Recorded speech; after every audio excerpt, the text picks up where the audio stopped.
am really good at being a mechanic. I'm really good at using my fingers and my hands to get in and build things and make things, but I don't know how to talk to people. Therefore, my weakness is talking to people and my strength is doing something with my hands. That's one way to look at it. But everyone has the ability to be kind. If you can use your words and if you can speak, it does have the ability to speak. It's your thoughts about it that allows it to not be a strength. I was recently informed that 96% of all people watching, that means you, are not actual subscribers to the channel. So take a second and hit subscribe.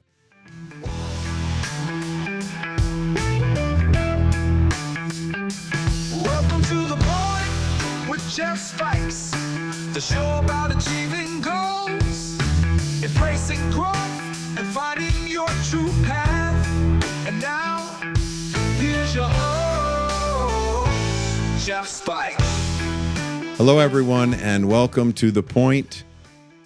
It is an absolute amazing miracle that you are here today. All of the events that needed to take place in the universe to bring you to this point with all the other listeners, with all the information that's here, with everything that's led up in my life.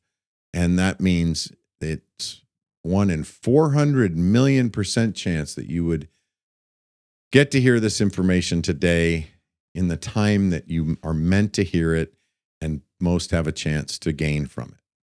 So,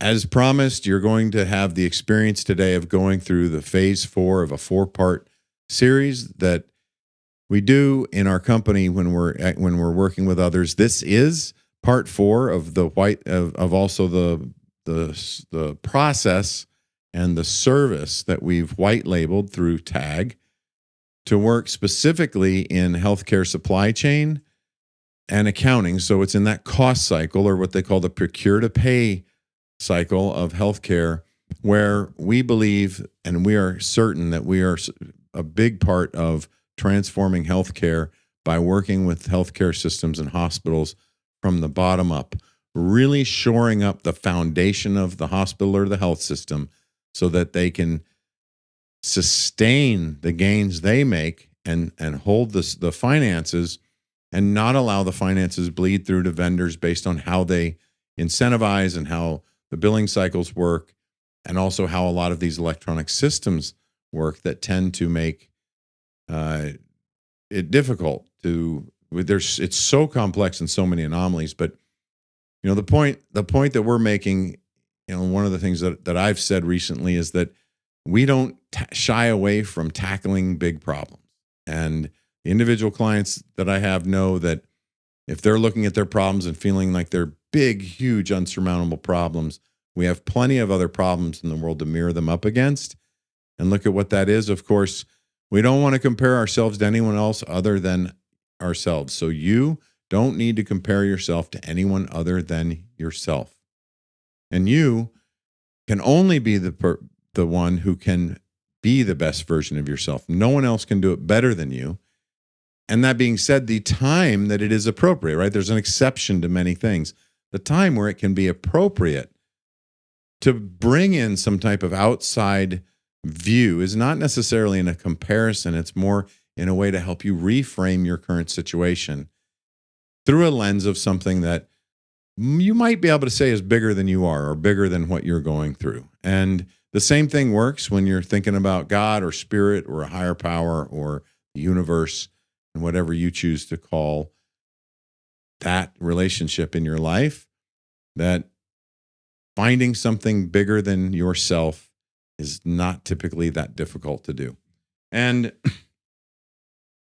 so today we're recording this phase 4, and you're going to get to kind of experience and see and along with a walkthrough of a narrative of what is being accomplished at the same time. So many of you are coaches that are watching this, that are really learning and listening to different ways of understanding this information. And some of you are individuals that have gone through change. Some of you I may never met. So if you're that person that I have never met and any of this confuses you or has you wondering where we came from, please leave a note, leave a comment. If you'd like to connect, there's plenty of ways to do that through the notes in this, in whatever version of this that you're listening to or watching. If you're watching on YouTube, there's links to get a hold of us there. So in stage 4, you've already gone through a handful of different things. We've done an intro. We've done a lot of discovery work. You've really, I'm going to frame this today as I'm talking to you, an individual that has gone through your own self-discovery and you've made some change. You've understood that the strategies you're using aren't about your identity. They're not who you are. And you've found the connections to the strategies that you use and how that could have become part of your identity, or maybe did. And you're looking and you've disconnected those, and you've intentionally made new decisions to anchor other behaviors in and be more authentic with who you are and the strategies you use, so that your identity is more based on an authentic version of yourself, and you're truly living in an expression of the best version of yourself that you're constantly growing and developing. Now, you have the overarching goal that you're driving towards, and you're at least attempting to develop that. You're in the process of developing that if you don't already have it, and you're really working in the process of enjoying the moments and anchoring in the behaviors and the systems and processes that will pretty much guarantee you can get to those higher overarching desired results. And you're amazed at how simple it's made life today. Knowing what that overarching goal is, knowing what the highest level goal is, makes many decisions that might have been temptations before, or distractions, or things that got you off track. You're absolutely amazed at how easy it is now just to keep moving forward and make the decisions you would prefer to make. You're experiencing a new way of living. So I'm going to go ahead and speak to this along the lines of you being that individual, and allow you to make the shift to the rest of it. I may still mention what happens in a group, but the bottom line is we use the acronym of who wins. And in using the acronym of who wins, you're doing both a review of the change you've made, and you're noticing the moments where you made a shift, and you're noticing some of the things along the way that might have held you back, and you're reevaluating and anchoring and really confirming, making sure that all of these things are what you want to do, and that it still lines up with your greater purpose. In that process, you also anchor the change and begin to sustain it. So a comparison of that is, many of you have gone through change where what you're really doing when you make a big change is that you do a short burst, and there's this denial piece. It's like in fitness, someone will sell you on the idea, or you'll be sold on the idea of doing 75 hard, or the 90 days, or even in willingness, we'll do 30-day strategies. We'll do book readings where, it's a 90-day daily reader of something really positive. And all of those are fantastic tools to use. It's fun to get community involved. There's really no downside to doing any of those things there's really no downside, right? Unless you create one. But it also doesn't have those aren't about sustained change, and sustained change isn't about being difficult or hard. You may have already programmed a short burst or even a long, diligent burst at anchoring in a change, but then you go back to an old behavior and you don't really sustain the value and the benefit of the change because you had anchored the idea of only doing it for that amount of time with a sincere amount of effort that you just is not sustainable. I don't do those things. And I don't do those things because I don't believe that they work for me to anchor in long-term change. And I have done those things and not had success. Or I had success, but it came with a price that I wish I didn't have to pay. If you use them and that's your gig, keep doing it. And if it works for you, keep doing it. There's no shade thrown from here, but that's not what we're evaluating. And we're not getting in, and we're not here talking about a judgment level of what to do or not do. If you do those and you're not finding sustained change, there's a better way for that. First, for who wins is a W, and it's why. It's anchoring in and remembering the greatest level of why, that big overarching goal that you have and wanting to move forward. But it's not just the why, it's also making sure that you give yourself permission. And if you're doing this in the reflection, as in the last stage of a program, what you're really looking at is what permission did you give yourself? And could you give yourself another level of permission at this point to anchor this in as the changes that you've made in as something completely sustained that you keep moving forward. Next thing, so it's looking in the mirror and looking at that really diligently. Well, it's an H, so we just label that as honest, but it's not just about being honest or living honest. It's about breaking the denial and breaking the stories that we're telling ourselves that are keeping us from the facts. Again, we've given ourselves permission to get somewhere, and in order to do that, we have to consider what we want to put in the rear view mirror. And therefore, you really got to really look at what's going on and be truthful.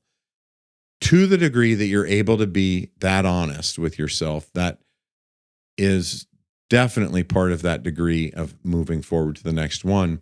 Because the idea here is not to label or shame or do anything else with yourself. It's to take ownership of it and be clear that you're putting something in the rearview mirror. It's much easier. It's much simpler for you to take ownership of something if you have confidence that you can put it behind you and no longer repeat it. So if you're getting a result you're not happy with in life and you're having a difficult time owning it, or it feels like you're taking on a label, or you feel like a failure, or any other adjective that you want to put on it that doesn't help you feel resourceful in all that you're doing, then you're missing the point. The point is to look in the mirror diligently enough and understand what the problem is or what the situation really is, even if it's not a problem, so that you know what the baseline is. If you're high performing, it can be very challenging as well because you're so proud of all of your accomplishments. But that doesn't mean that that's what you need to go to the next level.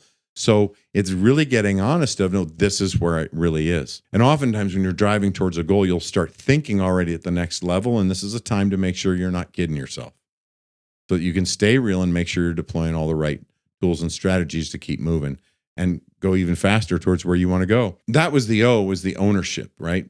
Having that love of being open enough to take on that ownership and share it with, if you're with your team, to share that ownership with your team. And then the next one is another W. So we got through the who, and then now there's the wins. And it's double checking with yourself on anything that might be holding you back.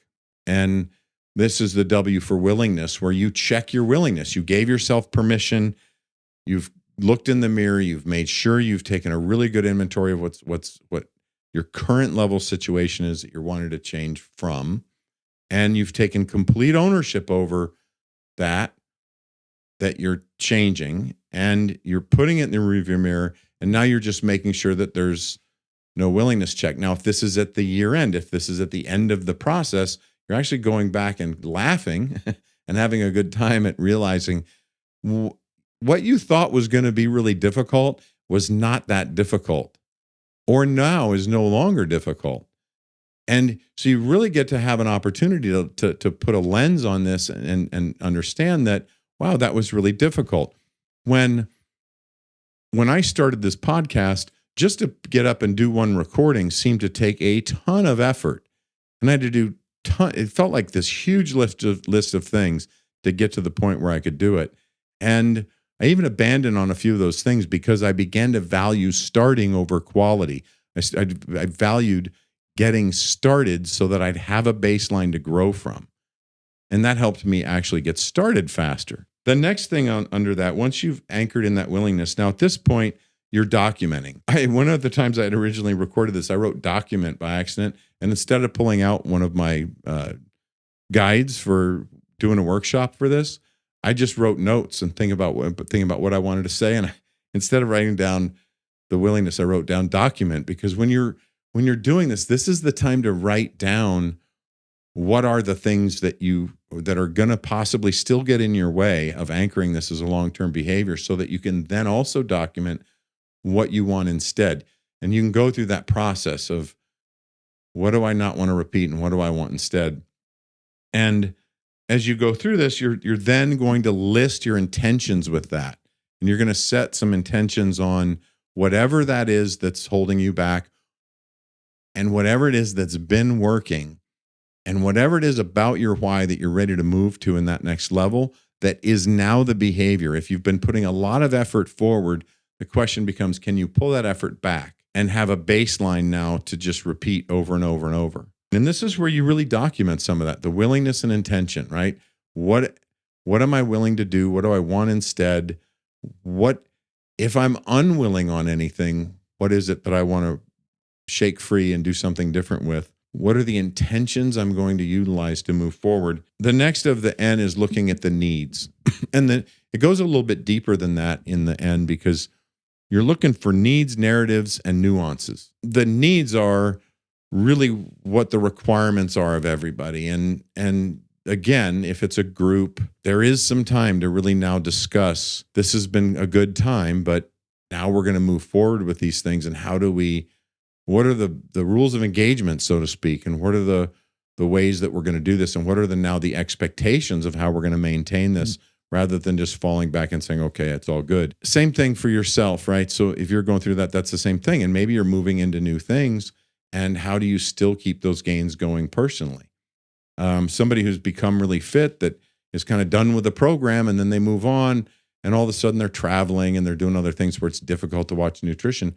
You don't want to lose all those gains. So that gets us through who win, and it doesn't really give us the S. The S is really not an S. And I love that it's not an S, but the whole purpose of that is that, we really want to look now, we want to step back, and we really want to look at this being plural. We want to look at who, it's not just who win, because it's not grammatically correct, first of all. If any of you haven't heard the what's in it for me, the WIFM, what's in it for me. And when people say what's in it for me, they typically are talking about what's in it for you, and they're describing it. But there's what's in it for me, what's in it for us, what's in it for you. I don't love those, right? Because I'd rather just look at the wins, really evaluate who wins, because we want to look at it being plural.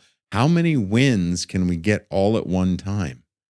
So if you're looking, and when you're looking in hindsight, when you're now going back over a process of change that you've been through, you can think through this idea of what were the things that I did that created multiple wins. So now we really want to spend some time to talk in multiples.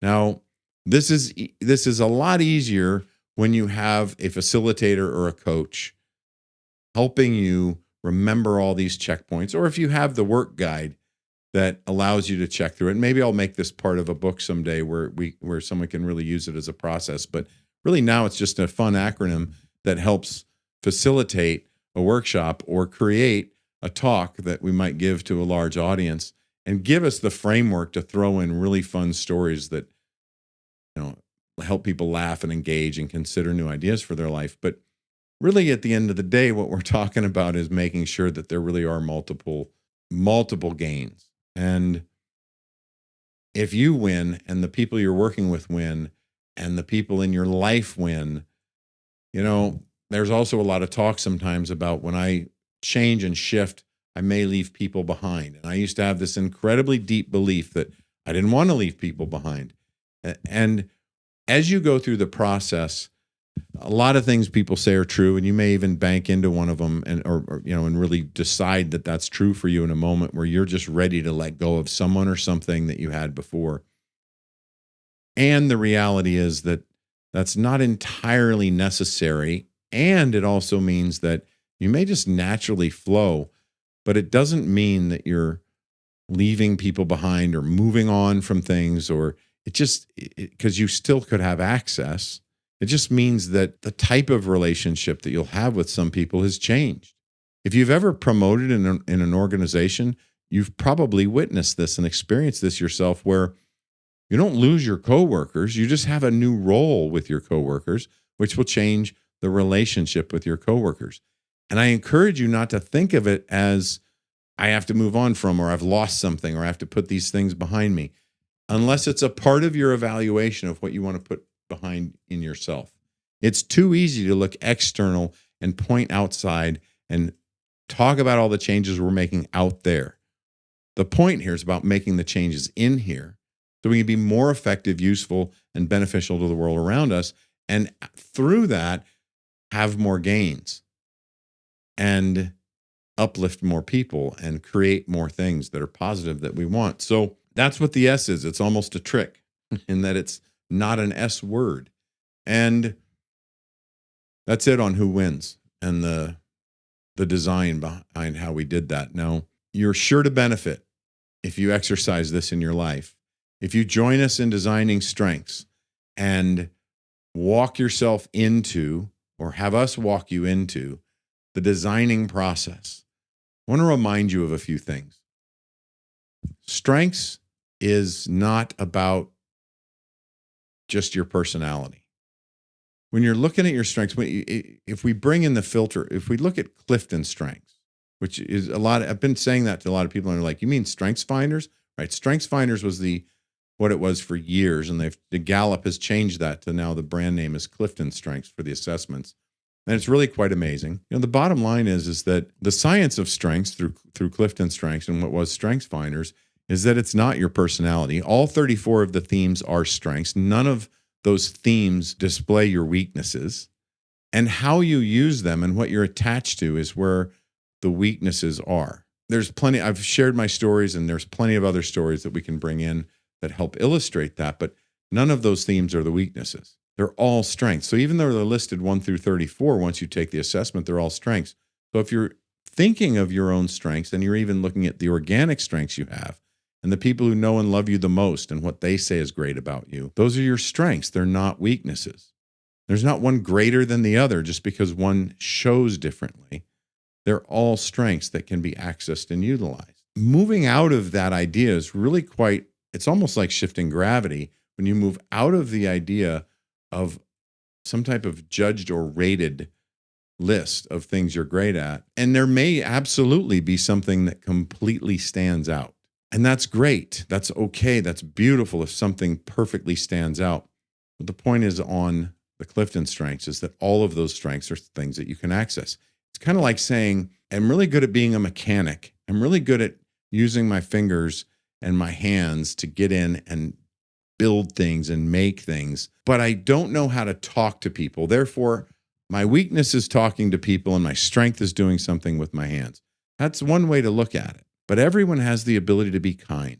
If you can use your words and if you can speak, it does have the ability to speak.